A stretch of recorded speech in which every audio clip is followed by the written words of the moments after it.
ராதே கிருஷ்ணா. ஹோலி ரொம்ப விசேஷமான ஒரு பண்டிகை. வட இந்தியா விரஜபூமியிலெல்லாம் ஒரு 40 நாள் கிட்ட அப்படியே அந்த ஹோலி ஓடும். மலர் ஹோலி, பூக்களால் பூ ஹோலி உண்டு, அப்புறமா லட்டு ஹோலி உண்டு, இந்த மாதிரி நிறைய ஹோலி உண்டு. ஹோலி அப்படின்றது பிரகலாதன் ஹோலிகா அப்படின்ற ஒரு ராட்சசியை ஜெயிச்ச நாள். இன்றைக்கி வட இந்தியாவில் ஹோலிக்கு முன்னாடி நாள். ஹோலின்றது அழகாக பால்குண பௌர்ணமி. நமக்கு வந்து அப்போ முக்கால்வாசி இப்போ மாசி தான் நமக்கு. இந்த பால்குண பௌர்ணமி அன்னைக்கு தான் ஹோலி, சாந்திர மாத அடிப்படையில். இந்த ஹோலி வந்து அந்த பௌர்ணமிக்கு முன்னாடி நாள் ஹோலிகா தகன் அப்படின்னு சொல்லிட்டு ஹோலிகாவை பிரகலாதன் ஜெயிச்ச தினமாக கொண்டாடுவார்கள். அதுக்கு அடுத்த நாள் தான் ஹோலி. அந்த ஹோலி வந்து கிருஷ்ணனை பிராதான்யமாக, ராதாராணியை பிராதான்யமாக வச்சுட்டு விரஜபூமியில் தான் விசேஷமாக கொண்டாடுறது வழக்கம். ஸ்ரீமத் பாகவதம் ஹோலியை பற்றி எங்கேயும் சொல்லலை. ஆனால் கர்க சம்ஹிதையில் மாதுரிய கண்டம், அந்த மாதுரிய கண்டத்தில் 12வது அத்தியாயத்தில் 22 ஸ்லோகத்தில் இந்த ஹோலிகா மகோத்சவத்தை பற்றி காண கிடைக்கும். எப்படி இப்போ ராதா கிருஷ்ண கல்யாண வைபவத்தை அனுபவித்தோம் இல்லையா, அந்த மாதிரி அந்த ஹோலி அத்தியாயம் அதில் சொல்லப்பட்டிருக்கக்கூடிய ராதா கிருஷ்ண ஹோலி உற்சவம் அதை அனுபவிப்போம். புராணத்தில் சொல்லப்பட்டிருக்கக்கூடிய ஹோலி உற்சவம். ஜெய் போலோ ஸ்ரீ கர்க மகரிஷி கி ஜெய். அத த்வாதசோऽध्यायः. ஸ்ரீ நாரத உவாச. இதம் மயா தே கதிதம் கோபீனாம் சரிதம் சுபம் அன்யாசாம் சைவ கோபீனாம் வர்ணனம் ஸ்ருணு மைதில. ஏ மிதிலா ராஜா, அழகான நிறைய கோபிகைகளை பற்றி நான் சொன்னேன். இன்னும் சில கோபிகைகளை பற்றி சொல்கிறேன், அதையும் காது கொடுத்து கேள் அப்படின்றார். வீதிஹோத்ரோ அக்னிபுக் சாம்ப ஸ்ரீகரோ கோபதிஸ்ருதः व्रजेश पावन शांत उपनंदा व्रजे भवाः. व्रजभूमिயிலே அழகா வீதிஹோத்ர, அக்னிபுக், சாம்ப, ஸ்ரீகர, கோபதி, ஸ்ருத, விரஜேஷ, பாவன, சாந்த அப்படின்னு உபநந்தர்கள் இருந்தார்கள். அழகா 9 உபநந்தர்கள். நந்தன் உபநந்தன்னு சொல்வான். நந்தரோட ஒரு பிரதரும் உபநந்தன் சொல்றது உண்டு. இல்லை, உபநந்தன் அப்படின்ற வார்த்தைக்கு என்னன்னா கண்டுபிடிங்கள. உபநந்தன்னா இவ்வளவு மாடுகள் இருந்தால் அவர்கள் உபநந்தன் அப்படின்னு சொல்லப்படுவார்கள். ஸோ அது மாதிரி உபநந்தர்கள் 9 பேரை இப்போ நான் சொன்னேன். அந்த உபநந்தர்கள் எல்லாரும் எப்படிப்பட்டவர்கள் அப்படின்னா,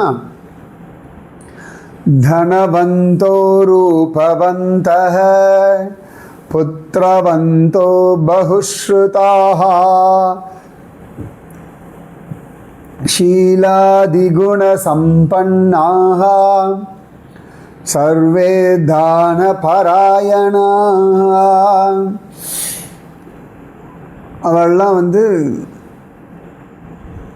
ரொம்ப அழகானவர்கள், நல்ல செல்வம் உடையவர்கள், நல்ல விஷயம் தெரிஞ்சவர்கள், தர்மவான், நிறைய தான தர்மங்கள் பண்ணக்கூடியவர்கள், சாஸ்திர ஞானம் உடையவர்கள். நிறைய குழந்தைகள் அவர்களுக்கு உண்டு. இந்த உபநந்தர்களுக்கு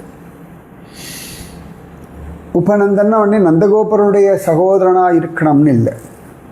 இவ்வளவு மாடுகள் வைத்து கொண்டிருப்பவர்கள் உபநந்தர்கள் அப்படின்னு சொல்லுவார்கள். சரியா?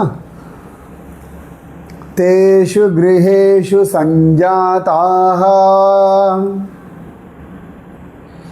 கன்யகா தேவ வாக்கியதः கஷ்சித் திவ்யா அதிவ்யாश्च ததா திரிகுணவிருத்தயः. தேவர்களுடைய அழகான ஆணையினாலே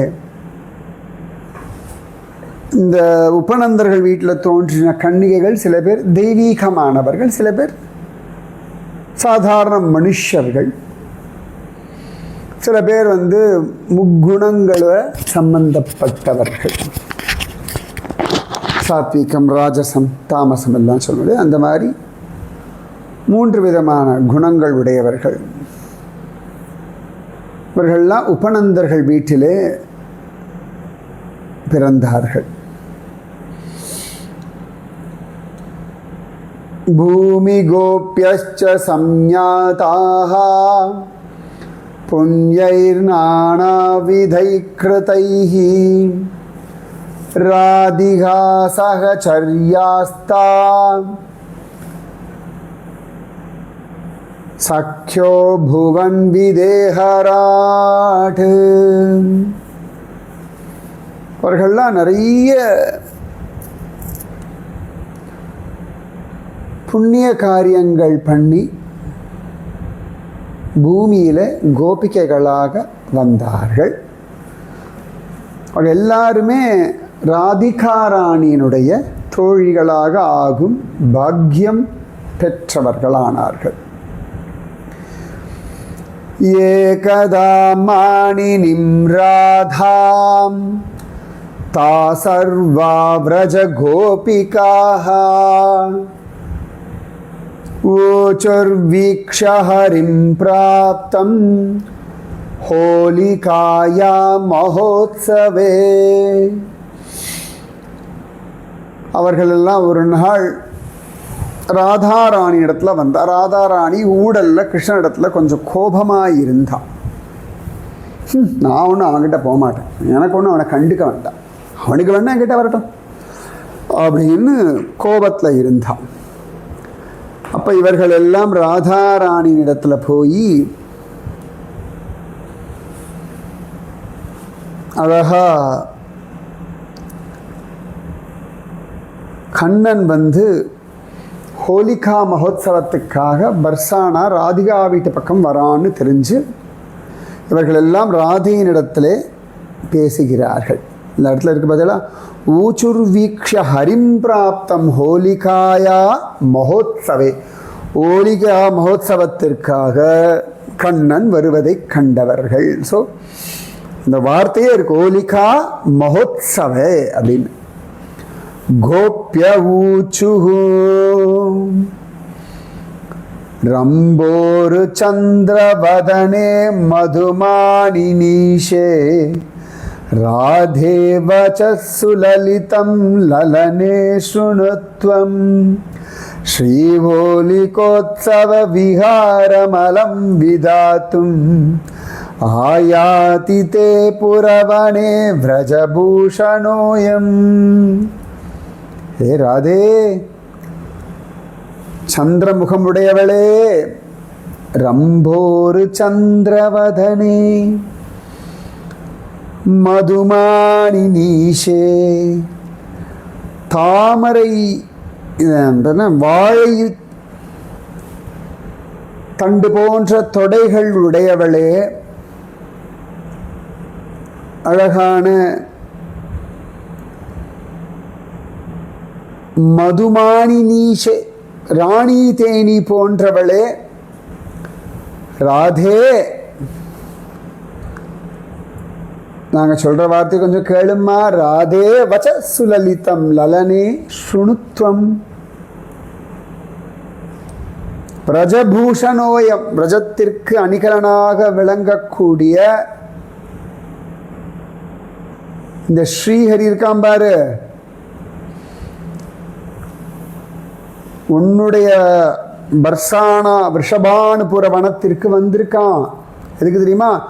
ஸ்ரீஹோலிகோத்சவ விஹாரமலம் விதாத்தும், ஹோலி விளையாடுறதுக்கு ரிஷபானுபுரத்துக்கு வந்திருக்கான். ஹே ராதே,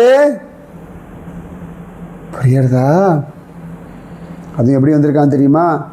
ஸ்ரீ யௌவனோன்மத விகூர்ணித லோச்சனோசௌ நீலாலகாலி கலிதாம்ச கபோல கோலஹம் சத்பீத கஞ்சுக கணாந்தம அசேஷ்ம ஆராத் ஆசாலயன் த்வனிமதாஸ்வ பதாருணேன. இந்த கண்கள் இருக்கு பாரு அந்த பயலோடது, அந்த யவ்வன மதம்னு சொல்லுவாள். யவ்வன மதம், அந்த ஒரு இள வயசில் ஒரு அப்படியே அந்த கண்களில் ஒரு காதல் இருக்கும், அப்படியே இந்த கண்களில் ஒரு துடிப்பு இருக்கும், ஒரு இளமை துள்ளும், இந்த பார்வையே வசப்படுத்தும், அந்த பார்வையில் ஒரு காம்பீரியம் இருக்கும். அதுவும் இவன் கோபிகைகளை பார்க்கும் பொழுது நீ என்னுடையவள் அப்படிதான் பார்ப்பானோ. நீ என்னுடையவள், நீ என்னுடைய சொத்து, இப்படிதான் அவனுடைய பார்வையின் அந்த ஆழம். அந்த பார்வையை தாண்டி போயிட முடியாது. பிரஹசிதம் பிரிய பிரேம வீக்ஷணம் விஹரணம் சதே தியானமங்கலம் அப்படின்னு கோபிகைகள்லாம் சொல்லல. அது தியானமங்கலமான திருமுகம் என்றால் அந்த கண்கள். அப்போ அப்படியே அந்த இளமை ததும்புறது, அந்த கண்ணுலேயே பிரேம அப்படி பொங்கிறதுலேயே அலையும் விழிகள் சொல்கிறது. அழகா அவனுடைய சுருள் சுருளான கேசம் அவன் கன்னத்துலலாம் அப்படி பட்டன் இருக்கு தெரியுமா? அழகா தோல்ல அழகா ஜம்முன்னு மஞ்சள் பட்டாட பீதாம்பரத்தை போன்றிருக்கான். சத்பீத கஞ்சுக கணாந்தம் அசேஷ்ம ஆராத், அப்படி போன அப்படி காம்பீரியமாக நடக்கிறாண்டி. அவனுடைய செந்தாமரை பாதங்களுடைய காலில் அந்த கால் சலங்கையினுடைய துவனி அப்படியே அந்த நடையே அம்பிட்டு அழகா இருக்கு. அப்படியே கரங்கடிக்கிறாண்டி. ஹே ராதே, பாலார்க்கமௌலி விமலாங்கதஹாரம் உத்யது வித்யுத் க்ஷிபன்மகர குண்டலமாததான பீதாம்பரேன ஜயதி த்யுதிமண்டலோசௌ பூமண்டலே சதனுஷேவ கணோதிவிஸ்தஹ. இந்த பீதாம்பரம் தரிச்சுண்டு அந்த கருத்த திருமேனி அப்படி இன்னும் அழகு சேர்க்கிறது. அவன் காலில் இருக்கக்கூடிய சலங்கையினுடைய சப்தம் என்னமோ பண்ணுறது. தோள்கள்லாம் அவ்வளோ அழகா தோல் வளையல்கள்லாம் போட்டுருக்கான்.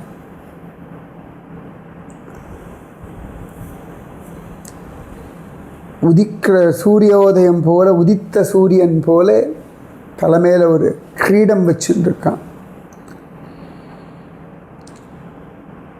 அப்படி இருக்கான் சொல்லி மாளலை. தலைமையில் அப்படி பாலசூரியன் போல ஒரு மக்குட்டம். புஜங்கள் அங்கதம், திருமார்புல ஹாரம்,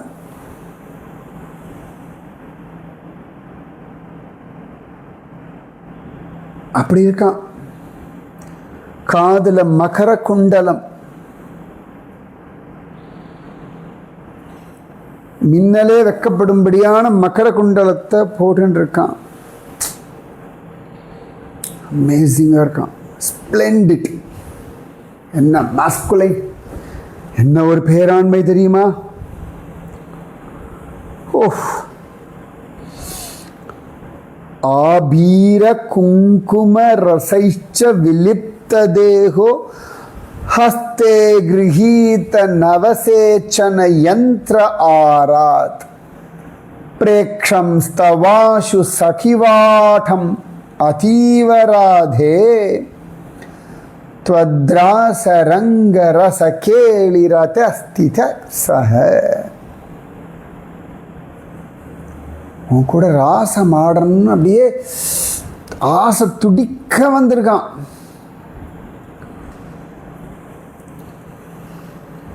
அவர் உடம்பு முழுக்க குங்குமப்பூ ரசம் எல்லாம் பூசிருக்கு. உடம்பு முழுக்க அப்படியே ஜம்முன்னு. கையில் ஒரு பீச்சாங்குழல் வச்சுட்டு இருக்கான். நீ வரும் வழியை எதிர்பார்த்து காத்துன்னு இருக்கான்.